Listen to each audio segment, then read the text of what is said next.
just empathy, really. You know, just being empathetic with like, well, God, I'd hate it if that was me and I could not stop swearing. So, hey. I mean, that's the plan, isn't it? To turn everyone LGBT by the end of the decade. So, I'm not a Nazi.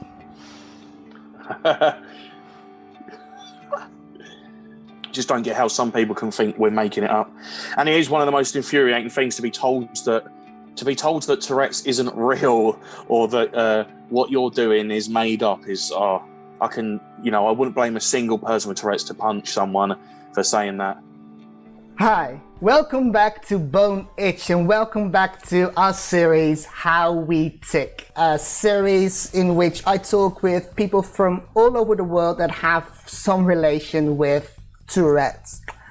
This week I sat down with Josh. He has Tourette's and is an LGBT activist as well, so I really enjoyed talking with him, and I think you'll enjoy our talk as well.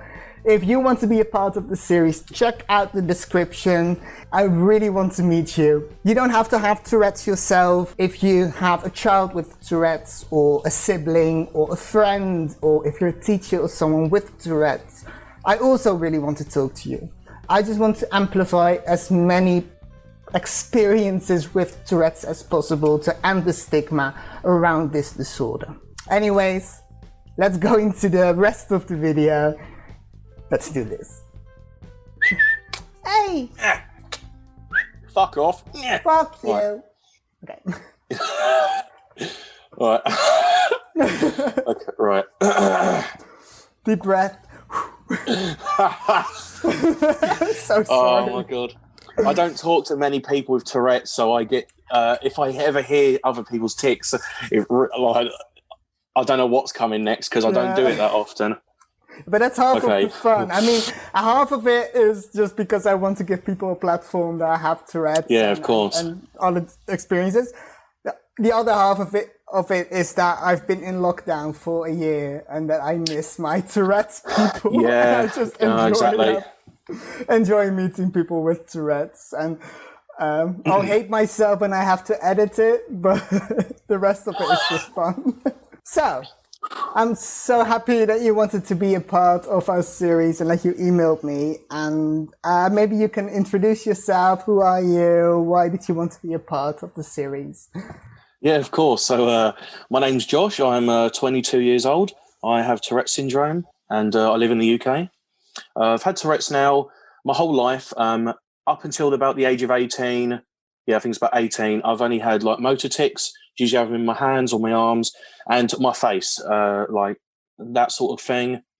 And then, yeah, when I hit about 18 and I was working, it's probably a combination between stresses at the time in my life and things like that. But my Tourette's just got severely worse. From then, I developed coprolalia, echolalia, palilalia, the whole shebang, really. And my whole life, all I'd ever had was slight motor tics and like restless leg syndrome. I've always had that. I'm always bouncing my legs. Part of it, of course, it's nice to not have had like severe tics when you were a child, because Of course, yeah. Because when I talked to Abby and her experience in school, and I mean, personally, I am really happy that I did not have severe tics in school because I was weird enough. Yeah, of course, same, dude, same. Slide by, but then if you're older and you kind of getting you're a fucking wanker. Getting Fuck your off. Yeah. Hey, you're getting your life to get you becoming an adult, and then all of a sudden it's like, hey, but we still have this thing going on. It's a bit of a double-edged thing, I guess. So, were you diagnosed with Tourette's already as a child when you developed the motor tics, or later? Yeah, I got. I think I was about probably 5 or 6 when I was diagnosed, maybe 7. It was like 5 to 7. I remember going to the neurologist actually, and I think that's what he was, and he diagnosed me and my brother. But I think my brother was something else. But yeah, Yeah, and like growing up as a child, obviously the tics weren't the issue. Like I have. I don't know why I say I had autism, ADHD on top of it. I know ADHD is very linked to Tourette's. Like a lot of people with Tourette's have ADHD, which is pretty interesting. And yeah, so luckily, I didn't have to deal with the discrimination side of it growing up and the bullying and harassment. But I got my fair share of teachers telling me to stop pulling faces at them and stuff like that. Dinner ladies having a go at me. But yeah, other than that, I was really lucky compared to other people that I've spoken to and met. Because that's the interesting thing. I think everyone's Tourette's is different. Even if you've had it, visible tics as a child or even later, then still everyone's Tourette's experience is going to be different. But then at the same time, there's some things that we all have, and that just makes it. I think it's just fun to talk about, because I didn't know I had Tourette's when I was young. I had tics. Yeah. But I was very weird already. I had ADHD. I was very suppressed trans thing going on. Yeah, of course. Very goth and just very weird. So those tics weren't the weirdest parts about me, but they were the things that I couldn't control, and the ADHD as well.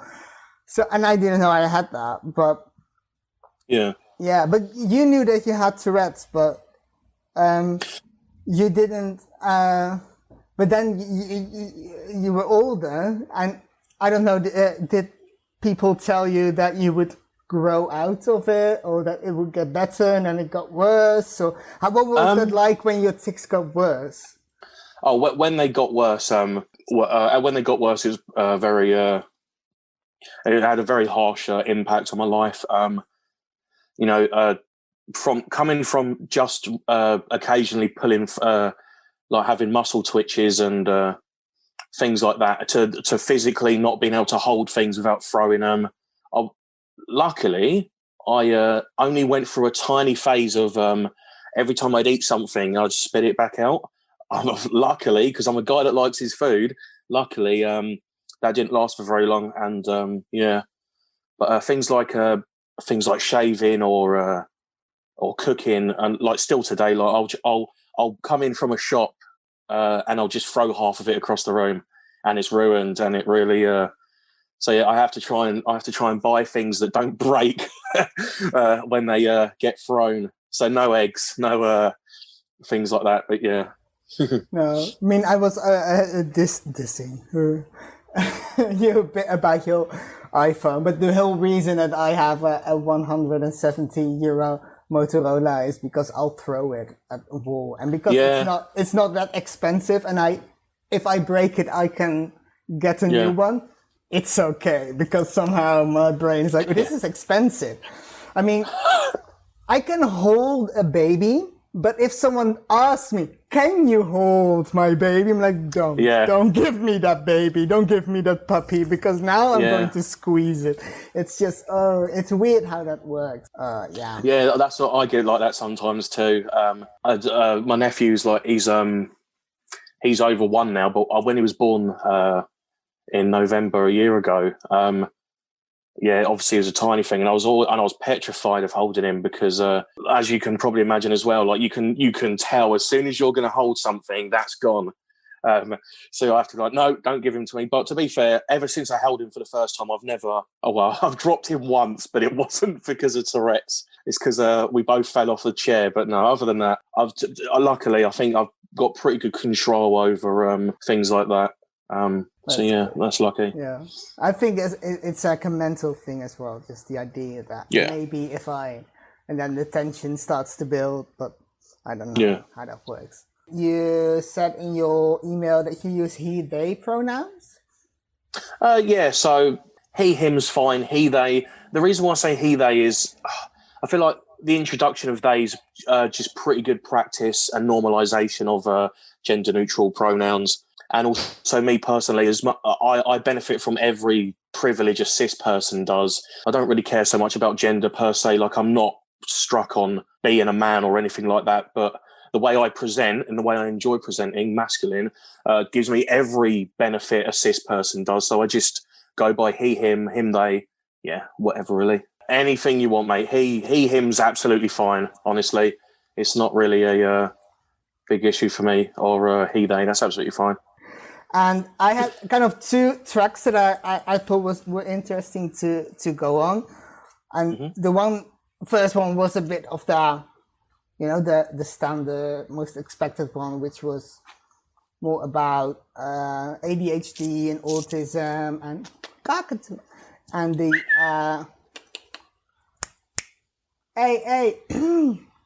get stuck. Having comorbid disorders next to Tourette's and having your tics develop more like later on in life, which is kind of what I had as well. But on the other hand, you also talked about doing like LGBT activism and stuff like that, which I think is also very interesting, but which can get really deep. So, and then I was kind of doubting which one to do first. Let's go for it. Yeah, we can talk about the LGBT stuff. Yeah. So because cockatoo. Oh, cockatoo. Well, that's fun because cockatoo is a bird. I can't whistle. I have a whistling tic, and I can't whistle. So I just do the face. I just do. Whereas for me, my whistling tic made me better at whistling, so now I can do all sorts with whistling now. I learned screaming, like the metal screaming, like especially like the fry scream. I learned because I had a screaming tic, and now I can do it. I'm like, thank you. Oh Lord. Yeah, it's not all awful to us. It can be fun. Yeah. Yeah, but anyways, because in your email you told me that you also do activism. You're interested in politics, debate in general, and like inclusivity, not only Tourette's and neurodiversity, but also LGBT stuff. And God, okay. All right, let's strap yourselves in for this documentary. No, but I can take it. Don't worry. I'm Dutch. I can take it. Generally speaking, throughout my life, I was lucky enough to grow up in a moderately liberal-ish family. So I was always taught to sort of treat people the same.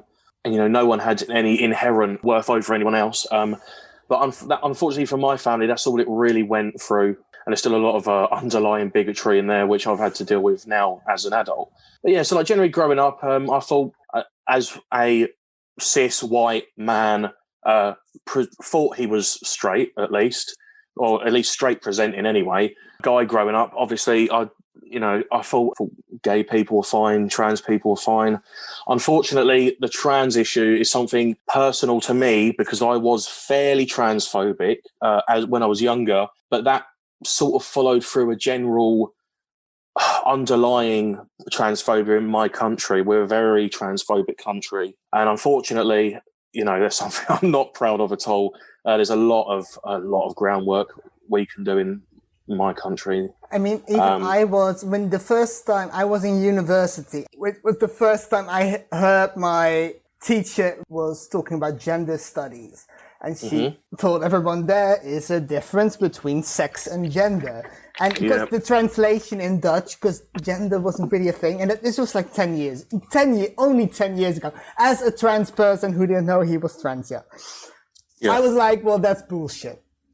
So I had it. I made the trans jokes and everything. And I don't think that you should be like ashamed of growing up like transphobic, because we're going through such a change right now. Yeah. I mean, like being in the like 30 years ago and being a bit like homophobic and being like, I mean, I don't mind gay people as long as they don't hit on me. Oh, exactly. Like those jokes. I mean, if you make those jokes now, it's a bit cringe, but 30 years ago, that was being okay. So I don't think that's, but that's me. Yeah, absolutely. Yeah. My issue is with the people that refuse to change with society. Like any form of bigotry, really, it just took for me to have experiences with trans people to realise that, well, shit, they're literally no different to any other person other than this thing that people want to attack that's really not that big of a deal at all to anyone else other than the trans person themselves. Yeah, so generally, like, I'm a politically, I'm a leftist. I'm a socialist, like economically, but I am a egalitarian ethically. So that means I believe every single person deserves equal opportunity in the world, and that just basically includes absolutely everyone. So yeah, it's like weird to say, but in compared to the country I'm in, I'd say I'm as progressive as you could possibly get. Unfortunately, a lot of people that like to claim that they're on the left don't see the importance of that. But I think those people are generally in positions of,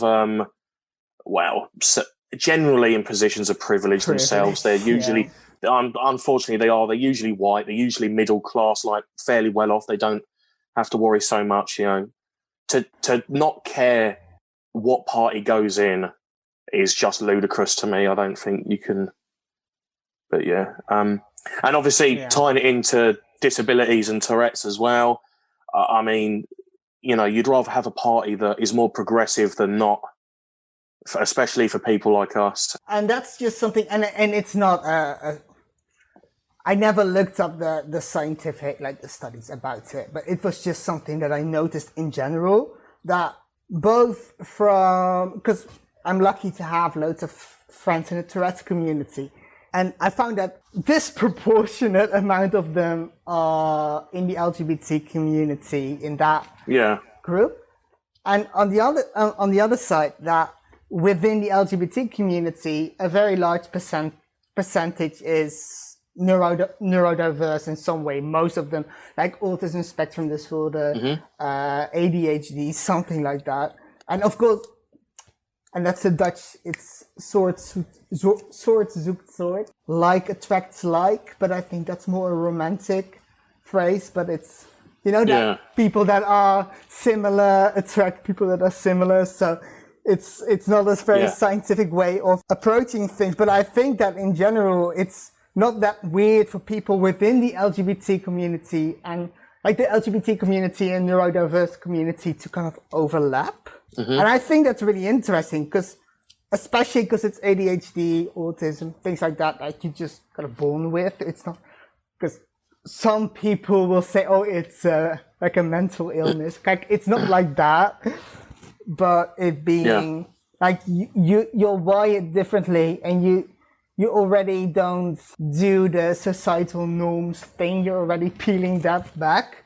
And then when you do that, you get more LGBT people, which I think is just really cool.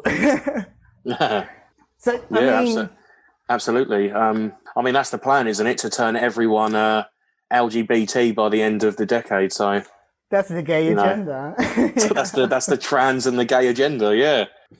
Oh, no.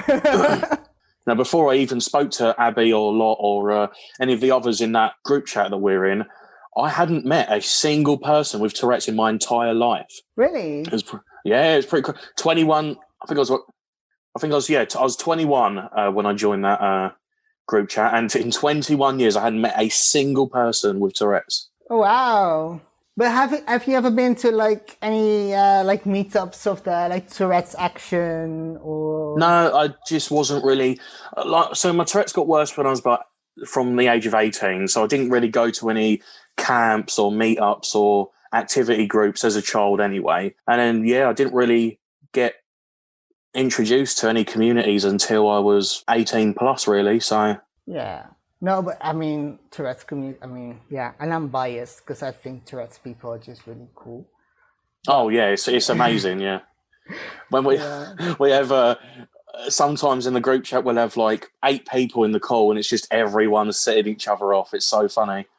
I mean, I went on Tourette's camp 2 years ago, which is when I told my colleagues, like, I'm going on Tourette's camp, and they said, isn't that the worst idea? I'm like, yes, it is. And it was. Yeah, just 1.5 weeks of people with Tourette's and just setting each other off, just the one person on the toilet having some tic and just echoing their tics. And then I went home and I started ticking and I was alone and no one responded to my tics. I'm like, where are you? Hey. Woo. Yeah, I guess like the correlation you could probably pull from it is when you're already like removed from a hegemonic society in one way anyway, you're more likely to be open about your sexuality probably, like because you're already being discriminated from society in one way. So you haven't got that like social pressure to like be, no, I'm definitely straight, no, definitely straight, like I did growing up for years. And then I realised, well, I thought I was bi, and then I realised, oh wait, actually I'm pansexual. So yeah, so like I mean I grew up this. Sorry. Fuck pans out the kitchen. Yeah, so like, oh god, that joke. Yeah. Oh, does that mean you like frying pans? Well, I'm bi, so that's. Well, yeah, that's the I thing. Get like, that. Oh, you're bisexual. That means you're transphobic. I'm like, oh, dude, don't even. Oh, that bisexual and pansexual infighting is so annoying to deal with. As someone with Tourettes and ADHD, I often find it very difficult to know like which part is the ADHD, which part is the Tourette's. It's kind of just because it's the same brain. It kind of just like meshes together. Yeah, okay. Yeah. What is that like for you to have? Okay, a bit of law. So like after I went to college, I did like sports science and stuff. So that wasn't really anything to do with anything like I do now. But after that, I worked in a care home for 18 to 64-year-olds with all sorts of disabilities, physical disabilities, mental disabilities. And some of the training through that is I specifically went through things to do with autism, things to do with ADHD, things to do with all sorts of disabilities, really. And so I got more of an understanding academically of autism and ADHD, at least anyway. So for me personally, I wouldn't say I really have that struggle. But as with both the same, we both have ADHD and Tourette's at the same time. They really do play up on each other, especially sleep. I don't know about you, but you know, you'll have a mental tic or your ADHD will start going off. You can't concentrate or you're thinking about all sorts.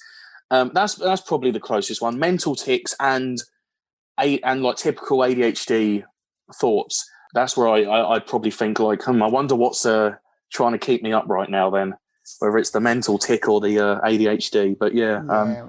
That's the whole, because I love sleep. I mean, I'm a hobby hoarder. I mean, most of the books that I've never read, but they're all hobbies that I'm really going to pick up and I'm really interested in about 2 a.m. at night and me ordering books about something that I want to do.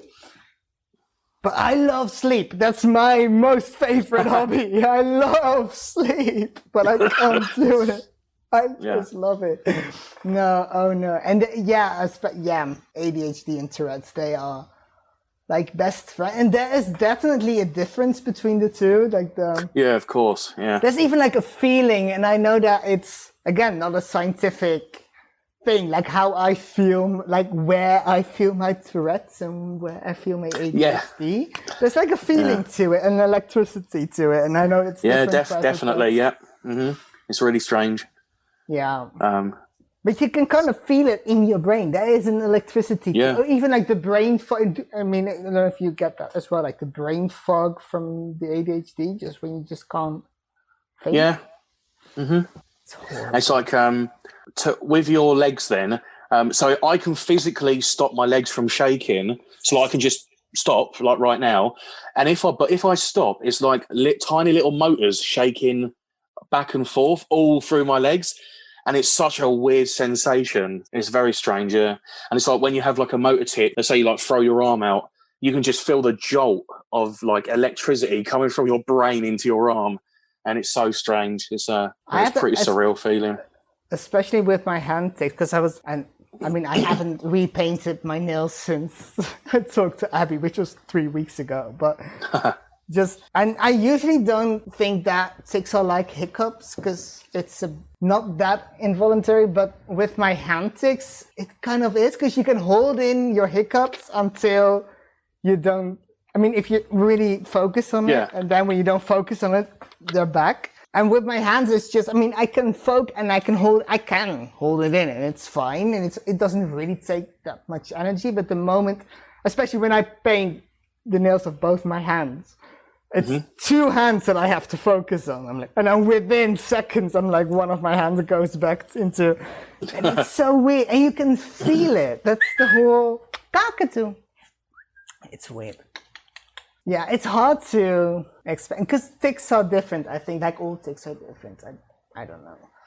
Hey, it's like it's like pressure. It's got to come out one way or another. I'm lucky in the sense that I'm quite good at controlling my tics. I can suppress for quite a while. Obviously, it has to come out eventually. And if I suppress for too long, then it will come out in some form of a volley of the most aggressive tics you've ever seen. I can sometimes transfer like verbal tics to physical ones, which I'm doing in this conversation just for the ease of the editing. But yeah, because that's going to. But yeah, so yeah, I'm quite lucky because I've spoke to people about that before, and there's quite a few people that aren't able to do that. So I just thought it was it's just very interesting how different everyone is. Like each case is just so unique. Because everyone's Tourette's is different. I don't know, because I mean I can hold in my tics quite well. Yeah. I don't really have to think about it. I just do it. I mean, at work I won't tic. I mean, I'll tic, but it's not really noticeable. I can do it. Of course. Like my vocal tics will just be in my brain, like a song stuck in my head and just keeps going. And I'll just have my hand in my pocket and I'll just do that. And I have my headphone. I live with these headphones on. It's just with music, and I have this extra bass, and just have my music, and I'll just keep going, and then it's fine. I don't tic, but I couldn't even if you asked me to. But at the same time, I don't have certain control that other people have, and I don't experience it the same as other people do. And that's just, of course, a bit more of the, the teenage TikTok drama stuff that, for example, Abby is going through. Just that whole, but you're faking it because you're not doing exactly this or that. When everyone's Tourette's is so different. I mean, I love I love watching Twitch streams. I mean, I'm a speedrunning fan. But I love watching speedruns. But I also love watching Twitch channels. And of course, Anita, I mean, I love her. She is a big fan of, I've watched her for a few years now. She's really good. I think it's fantastic what she's done. She's normalised Tourette's far beyond anyone else has, really. It's really crazy. I think the way she is able to take audience, like the chats, but she is good at it, and I love that. I love that. But I mean, and she whistles in order not to tic. I mean, she uses whistling to not tic. I mean, and I use coding and music. I mean, either singing or just like the Dutch hardcore music and coding to not, because then I have the like. When I tic, my vocal tics, they sound a certain way. And if I have my headphones on and just blasting music, I can't hear myself tic, so I won't. Yeah. I mean, it won't sound right because I have that. And when I'm coding, I have my keyboard and my mouse, and then my hands are busy, so I won't tic. So that works for me. And for her, it's whistling, which is great. But then I have a whistling tic, even though I can't whistle. So I'll watch her stream. I'll just be like, so disappointing. Oh my god. That's funny. I like that we have to wear face masks now, because then you can't see me in a supermarket. Yeah, it took me a while to get used to them. When I first put them on, I just ripped them off straight away. I just couldn't even. Yeah. But I'm used to them now, luckily. Because in my country, we're doing such a poor job of handling it. Luckily, I've managed to get used to them now, because I'd rather be a little bit uncomfortable when I leave the house than, get COVID and not go to be out to hospital because getting back into politics again. But yeah, and we got we had a new mutation of it here and all sorts. So yeah, I know. That's why there's travel restrictions from the UK to the Netherlands now. Too late, because we already have it, but also... Well, exactly, yeah. And I'll cherry pick the political things and just make. We'll have to start with You'll have to do You'll have to start a political series, and then we can talk in depth about that. Well, the whole idea, like boneitch, like the channel name, it was. It later became like the feeling that you get with tics, like it literally like itching your bone, and ADHD, like boneitch. But at first, it was like a political thing, like having your wrists a bit itchy, like when you see, I don't know, Ben Shapiro talking, and you're like. I mean, it makes your bones itch. That was the whole thing. And that's why when I got the main name, and that was and I was like, I work at a bank, I can't do a political channel because someone's going to find out and I'm going to get too edgy. And then I turned it into a Tourette's thing, but it was a political thing at first. Yeah. Hey, Kakatoon, je bent zelf een hoer.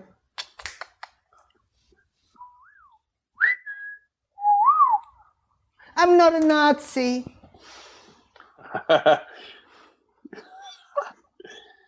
Oh, God. Okay, so Tourette's. I really like to have a discussion a bit more about like the political side of it, because I don't think that it is separate from each other. You can't have definitely not. And not talk about Tourette's issues and disability issues or neurodiversity issues, even if you don't think about it as a disability. Well, at the end of the day, as well, Tourette's is pretty indiscriminate in its victims. Is it, if you think about it, like any type of person can have it. So it's definitely a relative, pretty relative discussion to talk about, to sort of segue, from disability to other social issues. But yeah. Do you see like Tourette's or autism and ADHD? Do you see it as a disability, or how do you see it for yourself? Me personally? Yeah, for yourself. I think there's obviously a pretty negative connotation behind the word. It's a pretty loaded term, disability. I think you can recognise it's a disability because it does disable as well. Me in general. I mean, I'd say it disables me from doing some things, or especially hinders me to do some things. But I don't think there necessarily has to be like this negatively loaded connotation behind a word, because I know some people don't like describing it as like a disability. But I mean, Tourette's in itself is a neurological condition. I wouldn't say Tourette's is really like a mental disorder or some kind of disability like that, but it's definitely a neurological condition that affects and can in some cases disable you from doing certain things. So I think me personally, I call them disabilities, but it doesn't have to have that negative connotation behind it. Because I also think that allowing yourself to call it a disability can be empowering. But I had that with my ADHD, I think, more than with my Tourette's even. To allow myself to call it a disability, and that I'm just not able to do stuff a certain way, and that I am in some ways, and I'm allowed to say that because it's me, very stupid. And that's because that's the way my brain works, that I can't remember names ever, that I'll forget the most basic things, but I can do other things. I mean, I can code really well, and I can learn new things really well. I can learn languages really well. That's fine. But then, like, basic things I can't do. I can't go to a shop. I'll get, like, overwhelmed, and I can't do that. And just to allow myself to be like, okay, but it's a disability. And in Dutch, we still call it handicapped, which is, of course, a bit of a different word. But if someone else would call me disabled, I think it would be different. I don't know. Of course. I mean, it all just depends on the context, really, doesn't it? Like, if I started ranting off saying that you're disabled this or disabled that, then, of course, that's used in a derogatory way. I think when we're talking academically about these things, I think it's important, and as from a utilitarian standpoint, it's pretty important to try and use words that best describe things, even if socially people are... So it's like transsexual is a pretty outdated term these days. But there is utility, I think, in the word transsexual. I mean, it separates someone that is transgender it's the argument, of course, isn't it? When you argue with transphobes and they don't, it's like trans women aren't women. Oh, well, there's a difference between cis women and trans women. No one's saying there isn't a difference, but all we're saying is they're both women. They're both as validly women as each other. So there's a and then the say like when you're using like terms. I mean, if someone uses the term transsexual, who cares? Call someone transsexual, call them. And then, I mean, if someone really is bothered by that, I mean, sure, you can be bothered by that. But I think that the experience can be different. But then to say that someone is not valid just because their experience is not as bad as yours was, then you can talk to someone who is a refugee, who is trans, who was going to get killed for being trans, and you live in like a Western European nation and got like the government pay for your transition. Does that mean that I'm not trans enough because I was not going to get killed because I'm trans? I mean, exactly. Being trans should not depend on how much you suffer. I think that's a bit silly. How do like people in your surroundings, like your family, your friends, how do they react to your tics? Like especially because your tics got worse. Yeah. Over time, how did they react to that? I was very lucky. I grew up without that. The tics weren't that bad.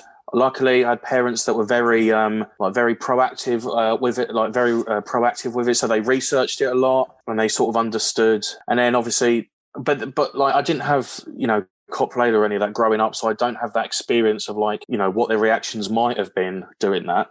For the most part, my family were pretty good. I remember my mum, when I was in a younger school, maybe 8 years old, the dinner staff, like the people in the cafeteria, were telling me to stop pulling faces at them, and I remember I told my mum, and she went marching up the school. She went marching up the school and, gave them a good telling off, apparently. Yeah, and then 18, again, pretty lucky, to be fair. Family were pretty good with it. I guess it was a pretty good big shock for most of them because obviously they'd known me as it didn't really affect me that much, to me having tic attacks in the middle of the kitchen out of nowhere. So, so family-wise, friends-wise, everyone's been great.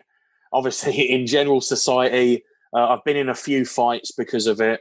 A few pretty big confrontations. A lot of me going to the pub with friends and saying the N-word and stuff like that. So it's just, and especially someone like as politically inclined as I am, and like where my position is, that it's the hardest thing being like such a big activist and stuff on the left, and then you end up saying stuff like that, and you're like, oh my god. But to be fair, family, friends, really good. Society, as you can imagine, really. Yeah, so. Yeah. No, I mean, you say obviously, but even with my I just mean... I've never been in I mean, I've had that I wanted to go to a concert and that the bouncer didn't want to let me in because he thought I was on drugs, which is kind of standard, but because I have my jaw tic, and I'm Dutch, so you're in Amsterdam and you're like this, so everyone thinks you're on drugs. I mean, I can understand that, but I've never had that people got like aggressive because of my tics.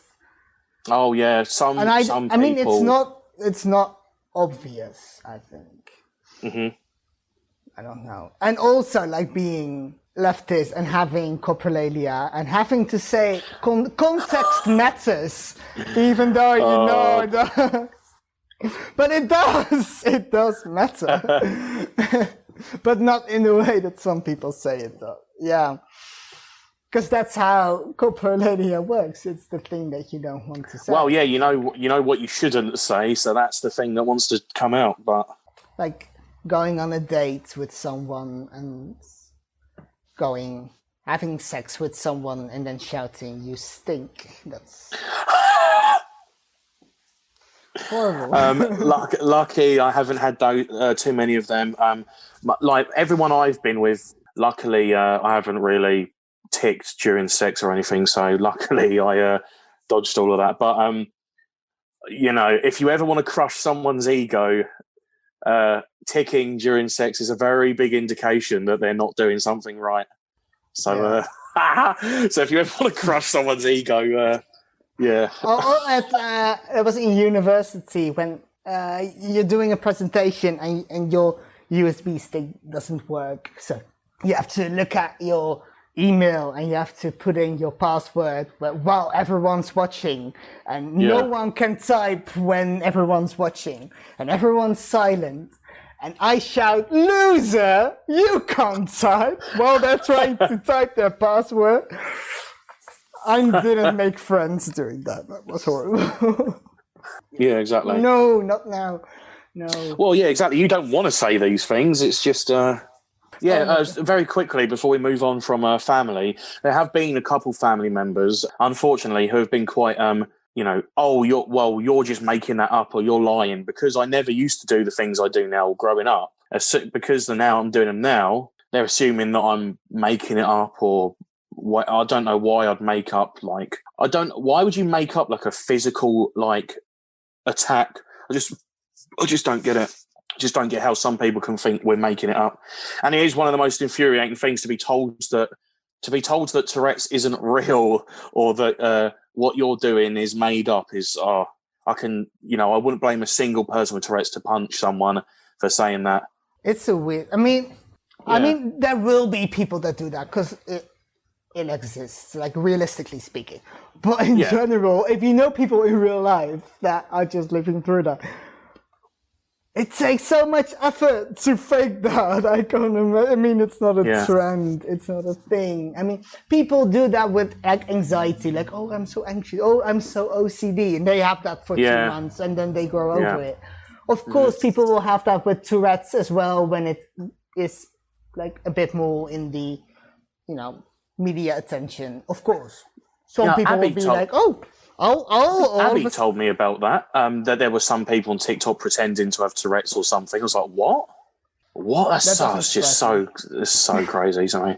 If you like Billie Eilish and maybe Sweet Anita or that trippy hippie or of that generation, people with Tourette's, of course there are going to be people that are going to be like, "Oh, but I have that and I want to be like that." So of course, yeah, and that's okay. But that doesn't mean that you can, like, probe through everyone and be like, "Oh, you're faking it. No, you're fake." Who cares? Yeah. I honestly don't even care if someone's faking it, because, I mean, I'm happy if they're faking it, because then they obviously, as again, there's that word context. Like, if someone's faking it to take the piss, then that's when I'd have an issue. Like, someone's faking it, like, "I have Tourette's" or whatever. Then, like, it's like, no, I'm not having that. But I know what you mean.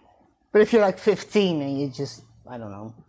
I don't care about that, honestly. But then, again, if you're 15, you really care. Because that was the life chat with Abby. That was just, oh my God. I was so angry. And I'm like, okay, I'm just going to block the guy. I got really angry. But yeah. It doesn't help if a 30-year-old gets angry about that, of course. But it does get, like, I don't know. It's so different for everyone, I think. And that's Hey! Fuck off. Do you ever have it, you'll get, like, pressure in your neck because you're Tourette, so you have to look in a certain direction, and then you're just staring at someone, but you're not actually looking at them, but to them it looks like you're staring at them. That's just so awkward. Yeah. I used to hate doing that. That's one of the confrontations I got in. A guy thought I was staring at his girlfriend. Like, the fragility of the straight man, like, Jesus Christ. Yeah, I mean, that, I think it's because I look so gay. That works. Because I'll look at a girl and then I'll just wink at the boyfriend, and they're like, "Oh, we don't know how to interpret it," and I'll just run. I don't know. I just kind of. I honestly don't know how I got myself out of some situation. Do you have any, like, COVID? Yes, that's what I wanted to talk about. Coughing tics, especially at a time like this. Yeah, the amount of times I've been in a shop, been out shopping to a store, and I'm not coughing at all, and then I have a coughing tic, and everyone turns around and stares at me. Or I've had one bloke tried to have an argument with me and said, "Well, if you're coughing, you shouldn't be here." And I said, and if people have questions about my Tourette's, I always answer them. What annoys me, and I've got very little patience for it now, and maybe I'm just a bit jaded, but like I've just got no patience for educating people that refuse to accept that it's like you're just saying you can't help anymore. You know, I've had people ask like, "Oh yeah, have you got Tourette's?" I'm like, "Yeah," and they're like, "Oh, is that when this happens?" I'm like, "Well, no, actually." And I just described a few things, and yeah, like those interactions are pretty cool. But unfortunately, the general public people just don't care what excuse you've got these days. We've got a very long way to go until Tourette's is like normalized. I also think like with this like pandemic, it is that people have a lot of really want to be like the good person and care a lot and be, unless it interferes with their life. It's like when you go on a train and someone with a wheelchair has to go on the train and it takes a bit longer. Then all of a sudden they don't really care about people in wheelchairs anymore. Because people are really, because in the Netherlands, I don't know if that's the same in the UK, but they're really like Tourette's is kind of like interesting, kind of sexy or something. They have loads of documentaries and everyone's interested and everyone likes it until it starts interfering with your thing. Like the moment it's like, oh, I understand people with Tourette's can't help it, but they say this thing and then you can't do it because that's horrible. Or you can't, Sure. What is one thing you would wish people would understand about Tourette's or any of the other things? I don't know, it's kind of generic one, I feel, but understanding that coprolalia is only like, oh God, I could completely be wrong here, but I'm pretty sure I read it's only like 5 or 15% of people that actually have Tourette, like actually have coprolalia, like as their part of their Tourette's. Like most people are like under the radar. It'll be motor tics or it'll be like a throat clearing tic, or it'll be, you know, all sorts of that. So yeah, probably trying to get away from this like this media narrative that like people with Tourette's are the ones that swear, and if they don't have that, they don't have Tourette's. And it's like, no, that's just completely wrong. What else can I think of? Probably just like patience is probably the best. Like if someone's ticking, you know, someone's doing a vocal tic, it's best not to pick it up. I mean, it depends if you're a part of a friend group or not. But if a stranger with Tourette's does it, just ignore it. Don't even pay attention to it. It's just better for everyone. Yeah, that'd be about it, really. Not really sure what else to add to that, honestly. It's not. Yeah, and it's taking such a sensation if you live with it every day. It's not that exciting anymore. It's just annoying. Exactly, and it's like it's glamorized so much. Like Tourette's is. And this is going to get me cancelled now, but Tourette's is funny. So if someone randomly makes a loud noise or swears or does something socially unacceptable, you're going to have a reaction. I don't mind it if people react to my tics, because if someone runs down the street screaming, you're going to look. You're going to go, what the hell's going on there? Anyone will do that. It's just human nature. It's about recognising that, Tourette's isn't this just like funny, look, he swears a lot, he's funny thing that you see with kids. But it's like, almost put yourself in their perspective. They don't want to be saying those things. They don't want everyone in the street to look at them. Trying to, cut down on the glamorized, personification of the coprolalia and try and just have a more base understanding of just empathy, really. Just being empathetic with well, God, I'd hate it if that was me and I could not stop swearing. So thank you so much for watching. Thank you, Josh, for being a part of this video. Again, if you want to be a part of the series, check out the description box. If you enjoyed this video, please leave a like, please consider subscribing, and I'll see you soon. Okay, bye.